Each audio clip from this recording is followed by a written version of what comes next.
बिस्मिल्लाहिर्रहमानिर्रहीम। अस्सलाम वालेकुम नाज़रीन, आप यूट्यूब चैनल देख रहे हैं। मैं इमरान खान हूँ। स्पीकर पंजाब असम्बली से मेरी बात हुई है बहुत तफसील से, और बहुत सारी इन्फॉर्मेशन मैंने उनसे भी ली है और कुछ इन्फॉर्मेशन पाकिस्तान तहरीक इंसाफ के दीगर लोगों से जो पीडीएम के लोग हैं, उनकी भी इन्फॉर्मेशन जो है वो फ्लोट कर रही है, वो भी मैं आपको बताता हूँ। लेकिन इकॉनमी के अंदर बहुत बुरी खबरें हैं और ये पाकिस्तान की इकॉनमी को आखिरी हद तक नीचे ले जा चुकी है इम्पोर्टेड सरकार।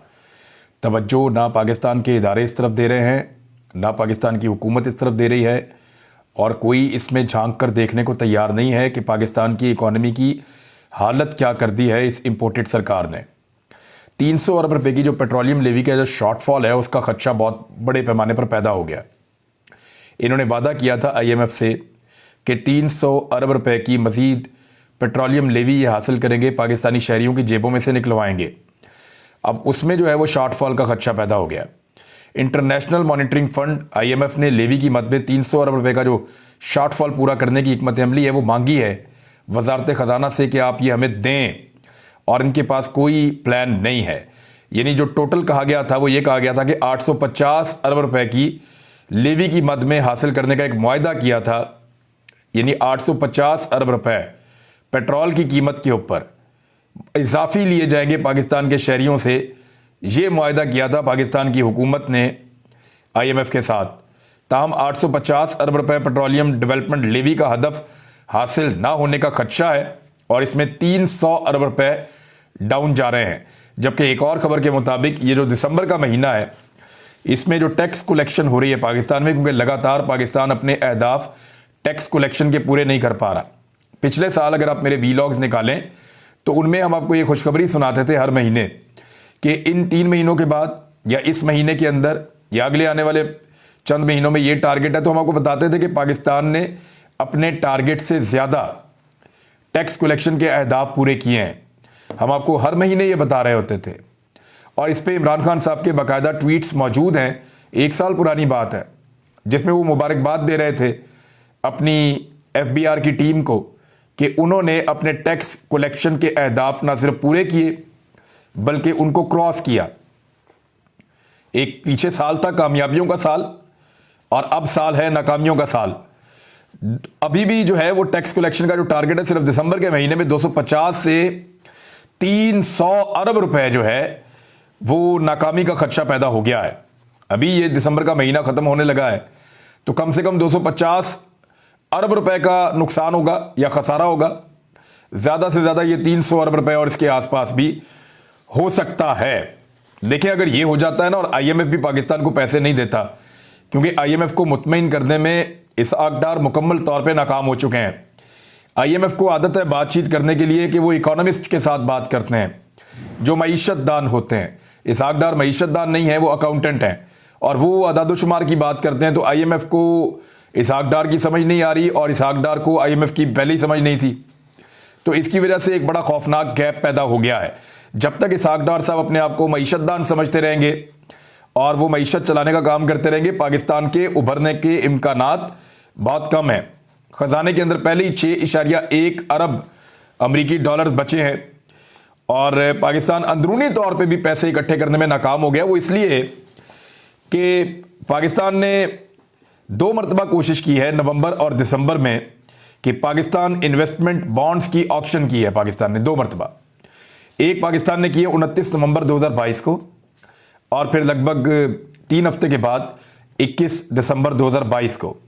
तो लोगों ने इसमें भी दिलचस्पी शो नहीं की और लोग हुकूमत के ऊपर एतबार करने को तैयार नहीं हैं। क्रेडिबिलिटी इस हुकूमत की नहीं है, और हालात ये पैदा हो गए हैं, ये पाकिस्तान को ऐसे चला रहे हैं जैसे 18वीं 19वीं सदी है। अभी इस्लामाबाद में दहशतगर्दी के वाक़े के बाद फौरी तौर पे दफ़ा 144 नाफज कर दी गई है। यानी हमारे पास आज भी दहशतगर्दी का हल यही है इस हाई टेक दौर के अंदर, जहां दुनिया कहां से कहां पहुंच गई है, और IT के शोबे में पाकिस्तान तरक्की कर रहा था कुछ अर्सा पहले तक, और हम देख रहे थे 40% 50% हर साल का डाटा आ रहा था तरक्की करने का। उसका भी पहिया रोक दिया, बल्कि वो उल्टा पहिया चल गया है मौजूदा हुकूमत की पॉलिसीज की वजह से, और कुछ कॉन्फिडेंस शेक हुआ यहां पाकिस्तान में लोगों का उसकी वजह से। तो डबल सवारी पे पाबंदी लगा दी है जी हमने दहशतगर्दी से बचने के लिए। कैसा जा रहा था मुल्क, जबरदस्त एक्सपोर्ट्स बढ़ रही थी, पाकिस्तान तरक्की कर रहा था। 6% की रफ्तार के करीब पाकिस्तान 2 साल तरक्की करता रहा है। 17 साल के बाद पाकिस्तान की इकॉनमी स्टेबल हुई थी।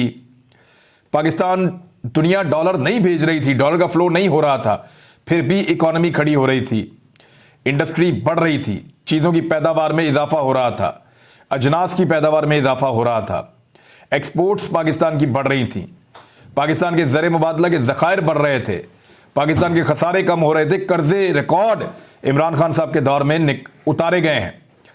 ऐसी सूरत हाल में पाकिस्तान के अंदर रजीम चेंज ऑपरेशन करके उस मुल्क के अंदर 11% से महंगाई बढ़ाते हुए उठाकर 50 साल 60 साल का महंगाई का रिकॉर्ड ही तोड़ दिया। ये किया तजर्बाकारों ने इस मुल्क के साथ, और अब मुल्क की सूरत हाल को कंट्रोल करने में मुकम्मल तौर पे ऐसा लगता है कि नाकाम हो चुके हैं। अच्छा खासा चलता हुआ मुल्क, उसकी हालत क्या कर दी है, और अभी भी दिल नहीं भर रहा। अभी भी टारगेट इमरान खान को ही करना है, अभी भी पूरी कोशिश है उसका रास्ता रोका जाए, लेकिन रोकेंगे कैसे? पब्लिक उसके साथ है। जान से मारने की कोशिश की गई, उसमें कामयाब नहीं हुए, और अब कोशिश है कि इमरान खान का रास्ता रोका जाए। रोकेंगे कैसे? पब्लिक उसके साथ है। यानी परसों रात को भी एक शब खून मारा गया, पंजाब का वजीर आला ही फारग कर दिया, और ऑफिसर्स को मुबैना तौर पे बाकायदा कमरे में बंद करके उनसे दस्तखत करवाए गए कि हुकूमत फारग हो गई है, ये समरियों के ऊपर दस्तखत करो, और उनसे अहकामात जारी करवाए गए। 24 घंटे भी ये ड्रामा नहीं चला। ये 1990 नहीं है साहब, 1980 नहीं है, या ये मार्शल लॉ लगाकर लोगों को कंट्रोल करने का दौर भी नहीं है। ये सोशल मीडिया का दौर है। आप लोगों के मुंह तो बंद कर देंगे, लेकिन उनकी सोच को कैसे बदलेंगे? और जब सोच नहीं बदलेगी तो जब लोगों को समझ आएगी, लोग दोबारा बोलना शुरू करेंगे, और लोग बोलते चले जा रहे हैं। अभी दोबारा एक मंडी लगाई गई है पंजाब में, लोगों को टेलीफोन कॉल्स की जा रही हैं, उनसे राब्ते किए जा रहे हैं, उनके साथ सौदेबाजी की जा रही है कि आप आएँ और आकर हमसे पैसा पकड़े और अपनी ईमानदारी तब्दील कर लें, यानी आप अपना ईमान तब्दील करें और जमात तब्दील कर दें। अब इस वक्त जो है वो सूरत हाल ये है कि सप्तान खान साहब ने जो आईनी नुक्ता नज़र से मुझे बताया, उन्होंने कहा जी कि हमने अदालत की बात इसलिए मानी है कि हमारे पास अपनी स्ट्रेंथ पूरी है, अगर कुछ भी हो जाए आखिर में ये गेम इमरान खान साहब के हाथ में आनी है। सप्तान खान साहब को ऐसा क्यों लगता है, ये है इस वक्त तक का सबसे बड़ा सवाल। उन्हें ऐसा क्यों लगता है? उन्हें ऐसा इसलिए लगता है कि परवेज़ इलाही साहब के नंबर जितने भी कम हों या पीटीआई के, वो उतने कम नहीं हो सकते जिनसे हमजा शहबाज जो है वो वज़ीर आला पंजाब बन जाए। वज़ीर आला पंजाब तो वापस यहीं से बनेगा, और ज़्यादा इम्कान ये है कि परवेज़ इलाही ही बनेंगे। और परवेज़ इलाही वज़ीर आला बनने के बाद उनके बेटे ने वादा किया है कि वो अब असम्बलियाँ तहलील कर देंगे। देखिए, एस्टेब्लिशमेंट का एक दबाव परवेज़ इलाही साहब पे है, और अब तो बहुत सारे चेहरे जो हैं वो खुल के सामने आ रहे हैं। पता चल रहा है कि किस तरह से डोरियाँ हिलाई जा रही हैं, लोग प्राइवेट गाड़ियों में निकल निकल कर मीटिंग्स करने पर मजबूर हैं, लोगों को टेलीफोन कॉल्स आ रही हैं, लोगों को दबाया जा रहा है, डराया और धमकाया जा रहा है, जिनकी वीडियोस वगैरह मौजूद हैं उनको उस तरह की चीज़ें दिखाई जा रही हैं। तो पूरा का पूरा जो निज़ाम है वो एक मरतबा फिर हरकत में आ चुका है, एक सिस्टम को बचाने के लिए, निज़ाम को कायम रखने के लिए, जिसको इमरान खान साहब चैलेंज कर रहे हैं कि नहीं, मैं इस हुकूमत को नहीं मानता, ये लेजिटिमेट हुकूमत नहीं है, ये रजीम चेंज ऑपरेशन के नतीजे में बनी है, मुझे हर हाल में पाकिस्तान को इंतखाबात की तरफ लेकर जाना है। लेकिन इमरान खान साहब का प्लान ये था कि खैबर पख्तूनख्वा और पंजाब दोनों असम्बलियों में एक ही वक्त के अंदर वो कोशिश करेंगे कि असम्बलियाँ तहलील हों। उसकी वजह यह है कि खाली खैबर पख्तूनख्वा की असम्बली तहलील करके फ़ायदा कोई नहीं है, और खाली पंजाब असम्बली तहलील करके भी फ़ायदा कोई नहीं है। तो वो जब भी करना चाहेंगे दोनों सूबाई असम्बलीज़ को एक साथ तहलील करेंगे। अब ये मामला लगभग लटक जाएगा 1 महीने तक, यानी मैक्सिमम भी जाएगा तो 1 महीने तक लटक जाएगा।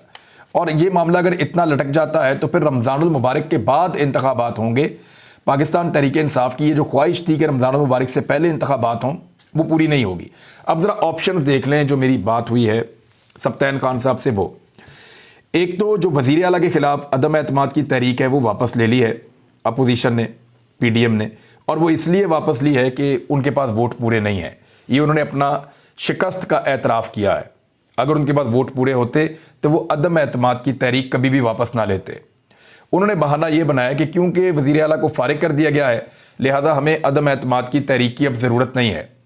तो जैसे ही अदालत ने वज़ीर आला पंजाब को बहाल किया है, उनकी काबीना को बहाल किया है, तो फौरी तौर पे दोबारा अदम एतमाद की तहरीक अपोजिशन ने जमा क्यों नहीं करवाई?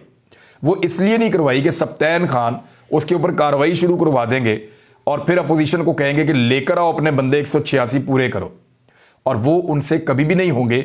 सुप्रीम कोर्ट का फैसला आने के बाद, जिसमें कानून बड़ा वाजे हो गया है कि किसी भी लोटे का ना वोट गिनती होगा, और बल्कि गिनती होना तो दूर की बात है, उसकी सीट भी चली जाएगी। तो इसको तो आप एक चीज़ को कर लें क्लियर। अब आ जाए सप्तान खान साहब ने करना कैसे है।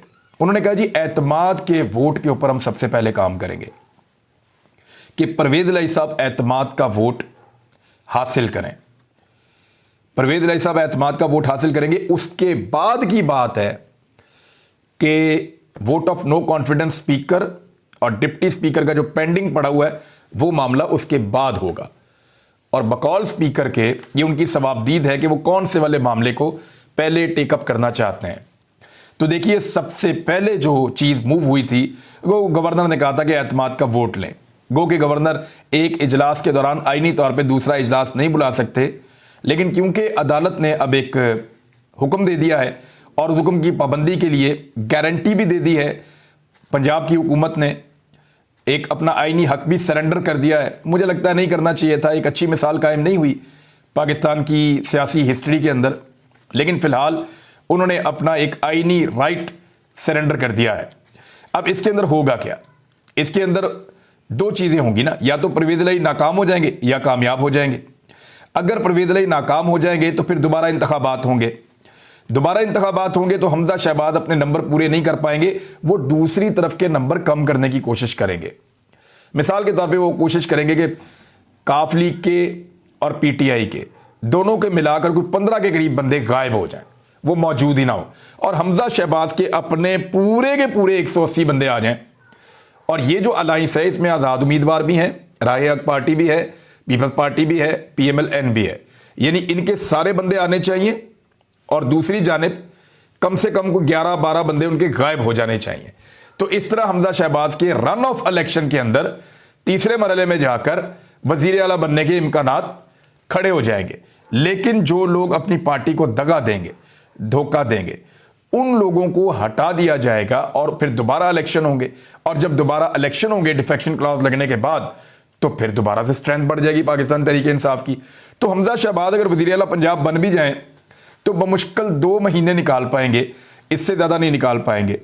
सप्तान खान साहब ने एक और चीज़ कंफर्म की है कि अगर परवेज इलाही साहब एतमाद का वोट हासिल कर लेते हैं और इस बात का पता चल जाता है अपोजिशन को कि परवेज इलाही साहब एतमाद का वोट हासिल करने वाले हैं और वो उससे पहले अदम एतमाद की तहरीक पेश कर देते हैं, तो फिर दोबारा परवेज इलाही के खिलाफ अदम एतमाद की तहरीक वैलिड हो जाएगी और फिर वो असम्बलियां तहलील नहीं कर सकेंगे जब तक कि अदम एतमाद के ऊपर वोटिंग नहीं हो जाती।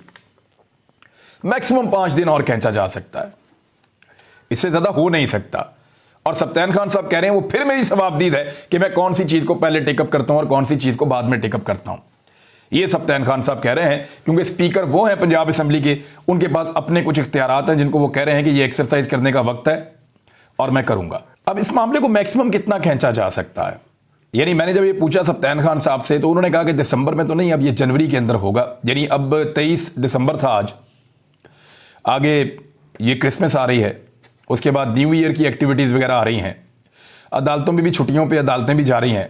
तो मेरे ख्याल में दिसंबर के इख्तिताम पे हो सकता है कि जिस वक्त पाकिस्तान तहरीक इंसाफ कंफर्टेबल होगी, अब 11 जनवरी तक का वक्त है, जिस दिन भी पाकिस्तान तहरीक इंसाफ कंफर्टेबल होगी उनके बंदे पूरे हो जाएंगे। यानी 180 बंदे जिस वक्त पाकिस्तान तहरीक इंसाफ किसी होटल में ठहरा लेगी अपने कि ये 180 बंदे हमारे आ चुके हैं, हमने अपने बंदे पूरे कर लिए हैं, और काफ लीग अपने 10 बंदे किसी एक जगह पे ठहरा लेगी और उनके 190 बंदे पूरे हो जाएंगे दोनों के, उस दिन वो एतमाद का वोट हासिल करने के लिए बसों में बैठकर जाएंगे और वहां पर जाके अपना एतमाद का वोट परवेज इलाही साहब हासिल करेंगे।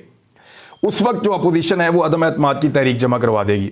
अब ये मुझे ऐसा लगता है कि ये यकम से 10 जनवरी के दरमियान का कोई दिन होगा, हो सकता है 5 जनवरी से पहले हो जाए, और होना भी ऐसे ही चाहिए, लेकिन मैक्सिमम ये वहां तक जा सकता है।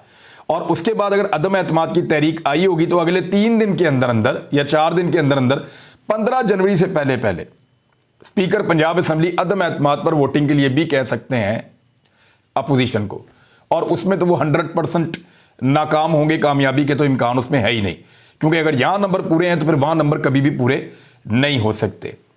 उसके बाद परवेज़ इलाही साहब असेंबलियां तहरील कर देंगे। तो अगर इसको बहुत ज़्यादा भी खींच लेंगे, बहुत ज़्यादा ड्रैग भी करेंगे, तो 15 जनवरी तक ये मामला जा सकता है, उससे आगे नहीं जा सकता। अब एक और चीज़ देखें कि अगर हमजा शहबाज को वज़ीर आला बनाना है तो फिर रास्ता कौन सा बाकी है, क्योंकि बहुत ताकतवर लोग काम कर रहे हैं ना। तो रास्ता बस सिर्फ एक ही है, वो रास्ता ये है कि काफ लीग टूट जाए और उसका पार्लिमानी लीडर बदल जाए, परवेज़ इलाही के लोग उसको छोड़ जाएं, या परवेज़ इलाही खुद हुक्म दे दें काफ लीग को कि हमजा शहबाज को वोट डाल दो। इसके अलावा कोई रास्ता नहीं बचा। अब तक के लिए इतना ही। अपना ख्याल रखिएगा, अपने इस चैनल का भी। अल्लाह हाफिज़।